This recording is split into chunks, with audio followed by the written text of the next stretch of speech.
He sat at his desk, eyes dull, fingers tapping at faded keys, surrounded by the soundless roar of the Ministry of Truth. The irony wasn't lost on Winston Smith. Truth had no place here.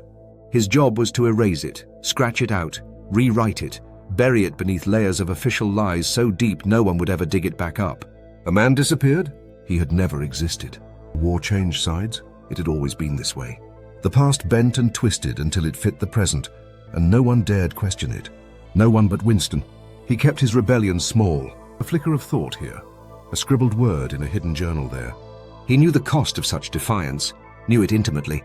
In Oceania, even thinking the wrong thing was a crime. Thought crime. There were no secrets from the party. The telescreen saw all, the microphones heard all, and the cold gaze of Big Brother never blinked. But even in a place where dreams were forbidden, Winston dreamed. He dreamed of freedom. Not the kind they taught in slogans, but the quiet kind. The kind found in the curve of a smile not dictated by fear, or in a memory that hadn't been rewritten. He dreamed of love, raw, real, dangerous. And when he saw her, Julia, those dreams dared to breathe. She was reckless, alive. She passed him a note in a hallway, her hand barely brushing his. "I love you," it said, and that was all it took.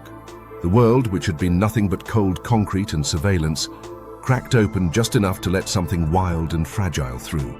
Together they carved out stolen moments in forgotten corners of the city, where there were no cameras, no ears. They made love in the ruins of a world that no longer had space for love. For a while, Winston believed they could resist, that by remembering, by loving, by holding on to what was real, they could somehow win. But resistance in this world was only a longer path to surrender. They were caught. Of course they were. The party had known all along. The room above the shop had never been safe.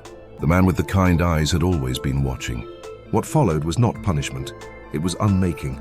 They broke him with silence and noise, with hunger and pain, with truth so twisted he began to forget his own name. They told him 2 + 2 was 5, and when he said it wasn't, they made him believe it was. They didn't want obedience. They wanted love. They wanted him to love Big Brother, not in fear, but with conviction.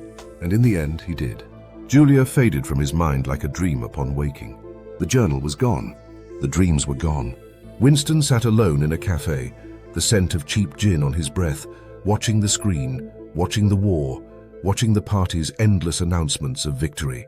And when Big Brother's face appeared, he smiled, not because he had to, but because he meant it. He loved Big Brother. And just like that, the last flicker of Winston Smith was extinguished, not with a scream, but with a whisper, drowned in the echo of a world that had forgotten what it meant to be free.